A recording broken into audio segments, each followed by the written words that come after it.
Hey, what's up guys? I hope you are doing well and having a great day today.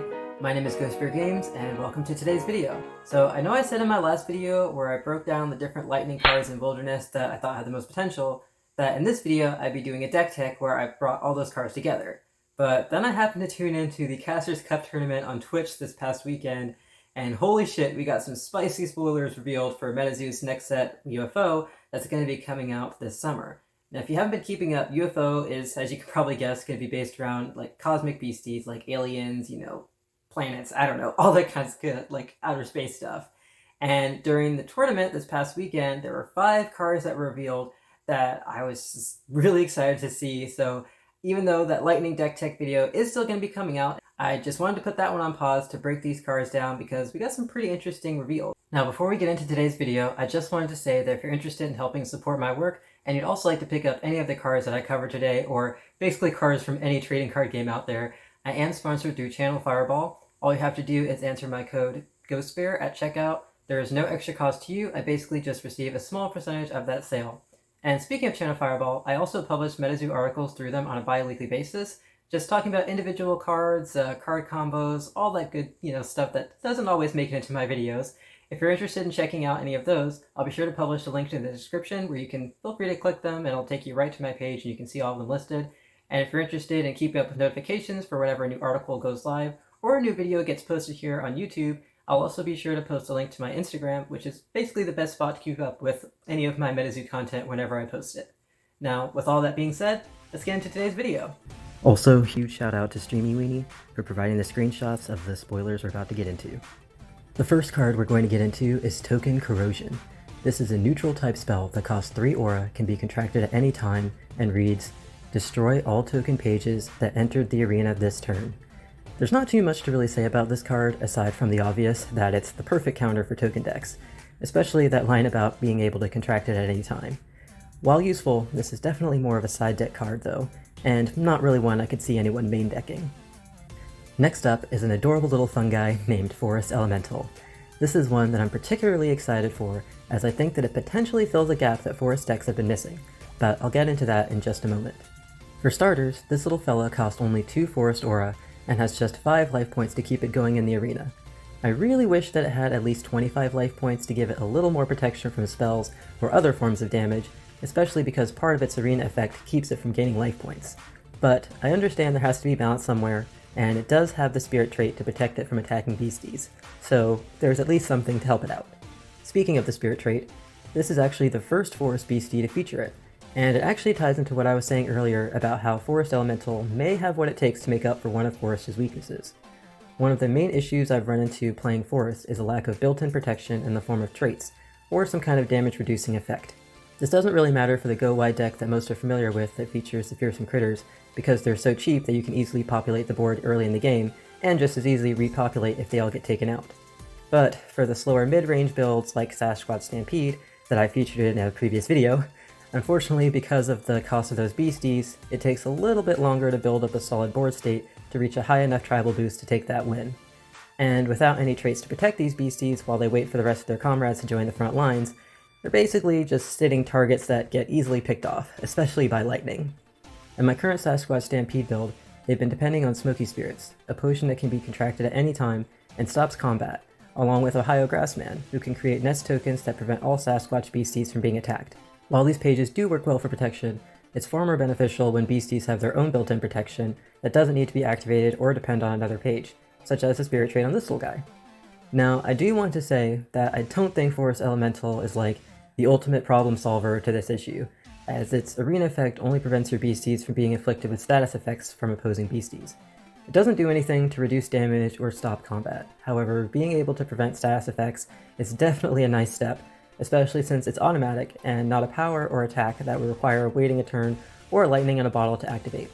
And even though it only prevents status effects, this is still pretty strong as it will help your beasties avoid things like paralysis from lightning, Frogman's charmed power in water, and many other effects we see on beasties in the top decks.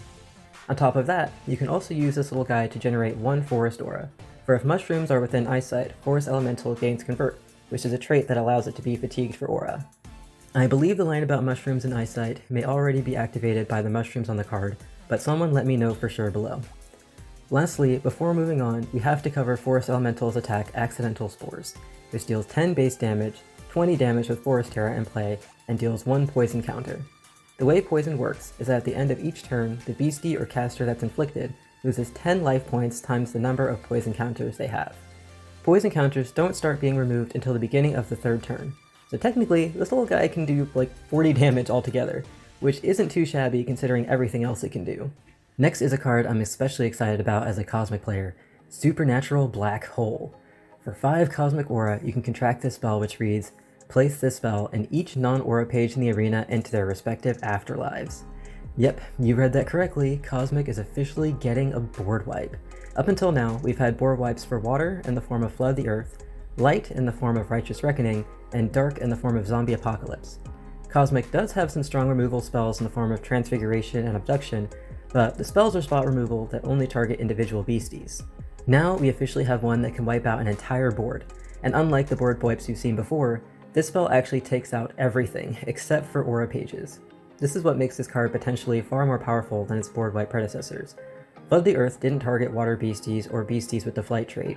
Zombie Apocalypse only targeted beasties, and Righteous Reckoning only targeted fatigued beasties, which left Terra and artifacts safe and sound.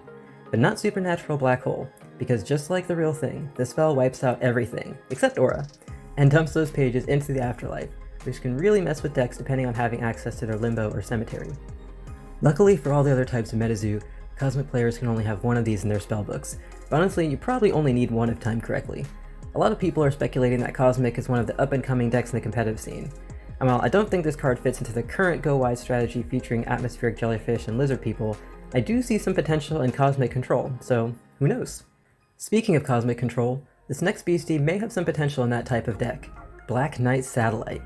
This is one where I'm kind of undecided on whether or not this card has much potential, so I would love to hear you guys' thoughts. He costs a whopping 6 aura, which is 5 Cosmic and 1 neutral combined, which means you probably won't be splashing this guy in a deck playing multiple types. He has 110 life points that goes up to 130 with the Stars Terra in play, which is pretty tanky, especially when combined with the Flight trait and Magic Proof for extra protection.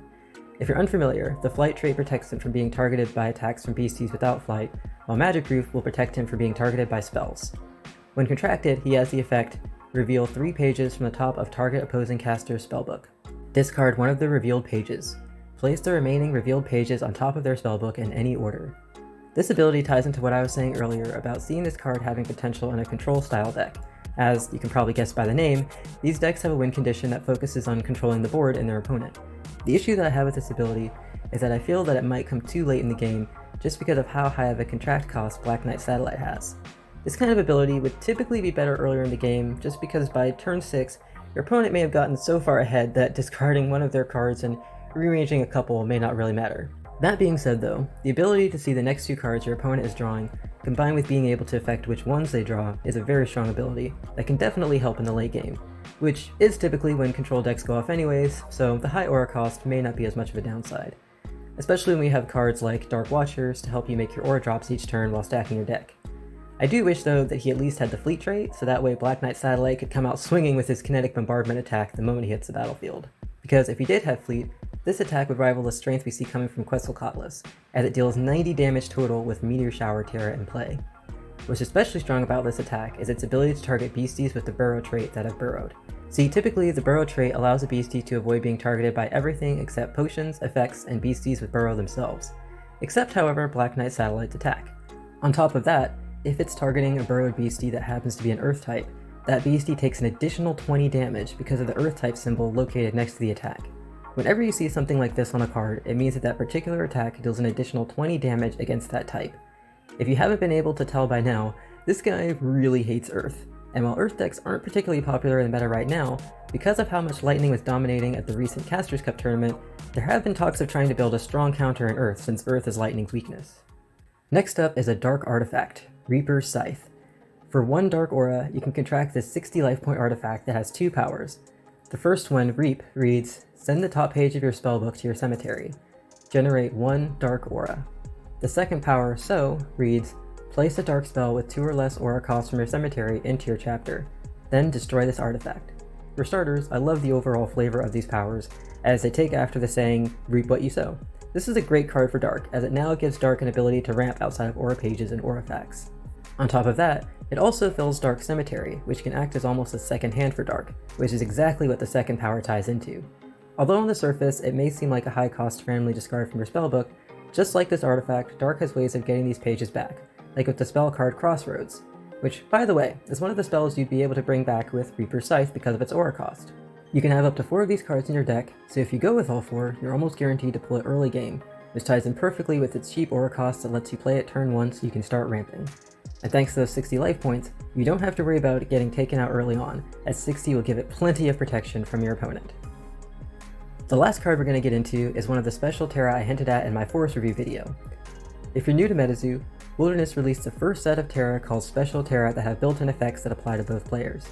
Some of these Special Terra let both players draw cards or search for aura, which is incredibly powerful, and at some point in the future I plan to make a video covering them.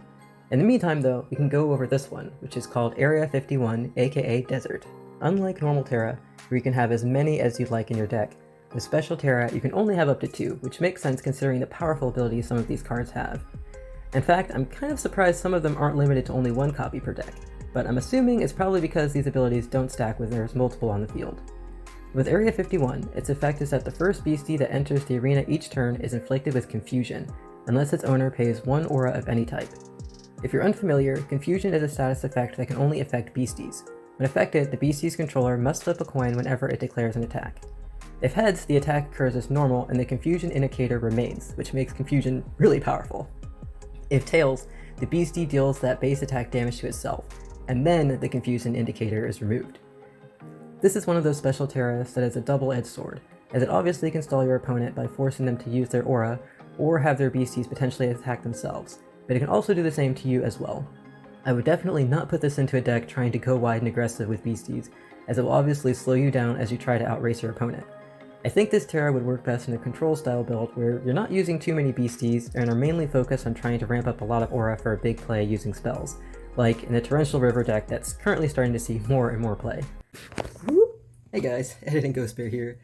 So right when I was putting the finishing touches on this video, a couple more spoilers actually got dropped on Instagram. So it turns out that UFO is going to be having 10 secret rares coming out in the set.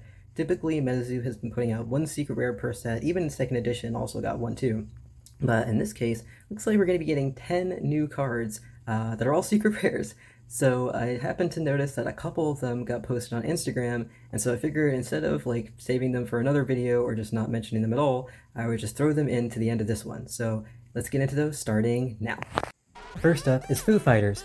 No, not those guys, these guys. For 3 light aura, you can summon this 55 life point beastie alien that's packing 3 powerful traits. Flight, which we covered earlier, Flash, which can stop a beastie from attacking during its next turn if you have a successful coin flip, and Regen, which if you're unfamiliar causes a beastie to recover 10 life points at the end of each turn up to its max. Speaking of life points, this beastie gets an additional 10 bonus when Nighttime Terror is in play, and has a contract effect that can help boost its fellow beasties, as once contracted, if there are Christmas lights within eyesight, it can cause all beasties to recover 10 life points. You have to be careful with this effect however, as in case you didn't notice, it causes all beasties to recover life points, not just your own. This effect would slot in really well with the Water into Wine light deck that uses lots of cards that recover life points, except for when the spell card Water into Wine is played. Once contracted, that spell turns those band-aids into bullets, as it reads that any effect from your pages that would normally cause a page to recover life points actually causes those pages to take that amount as damage instead. Against a token deck or a deck playing lots of cheap beasties with low life points, this card combined with Water into Wine is essentially a built-in board wipe on a beastie, which is incredibly powerful. On top of that, its attack Disappear and Daze can cause not just one beastie to become confused, but if you choose to send Foo Fighters to the afterlife, it can inflict confusion on every beastie in the arena. Unfortunately, unlike normal confusion, which lasts until a beastie is forced to attack itself or leave the arena, this confusion is automatically removed at the end of the next turn, but it's still incredibly strong as it's long enough to potentially keep your opponent from attacking you or your pages. Last up, and this time I mean it when I say this is the last card, is an Earth-type beastie named Goro. This beastie costs 2 Earth Aura and has 60 life points, so we're already off to a good start here. It has the trait Stone Skin, which prevents it from taking damage outside of combat, and its attacks get a +10 boost from the Ground Terra. This beastie has a destroyed effect that is pretty unique, and funny enough actually ties into a conversation I had a few weeks ago with Moldy Potions of MetaBros. We were talking about the card Kentucky Hellhound and why people don't play it because its power Sikkim seems pretty strong on the surface. If you're unfamiliar, it reads that when activated, you choose a specific word. If your opponent says that word at any time, you fatigue Kentucky Hellhound and send one of their beasties to the cemetery. When I was talking to Moldy, he was telling me that unfortunately in most tournaments, players don't really speak all that much in general, which is why a card like this doesn't see play. So when I read Goro's ability, I immediately thought back to that conversation and wondered if this one might actually be perfect for tournaments. Well, that is, if anyone can ever pull one from a pack and then bring themselves to play it, since it's a secret rare that will probably be going for like thousands of dollars. But I digress.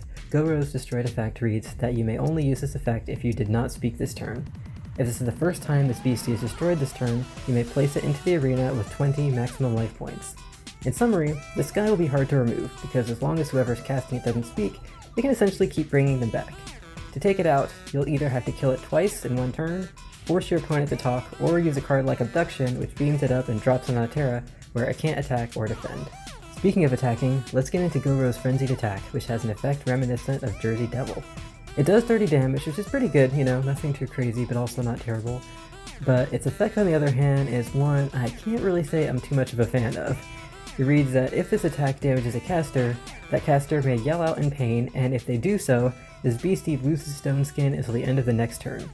Stone Skin is one of this beastie's strongest elements aside from its destroyed effect, and losing it just doesn't seem worth the 30 damage or 40 damage with Ground Terra in play. The good news is that this effect only applies when damaging a caster, so as long as you just target their pages, you should be good to go. Alright, and that concludes my breakdown of the UFO spoilers. As always, I would love to know you guys' opinions. Feel free to leave a comment below or hit me up on Instagram. I'll be sure to post the link to that in the description as always, and feel free to reach out to me on there. I'd love to hear you guys' thoughts and get some discussions going. If you're interested in ordering any of these cards in the future and would also like to help support my work, I am sponsored through Channel Fireball. All you have to do is enter my promo code GHOSTBEAR at checkout. There's no extra cost to you. I basically just receive a small percentage of that sale. And speaking of Channel Fireball, if you're interested in checking out any of the MetaZoo articles that I publish through them on a bi-weekly basis, I'll also be sure to post a link to that in the description as well. As promised, in my next video, I'll be getting into that lightning deck tech bid I mentioned in my last video, so stick around if that sounds like something that you might be interested in. And as always, I really appreciate all the likes, comments, subs, follows on Instagram, all that good stuff. Really appreciate it, and I hope you guys have a good one. I'll see you in my next video.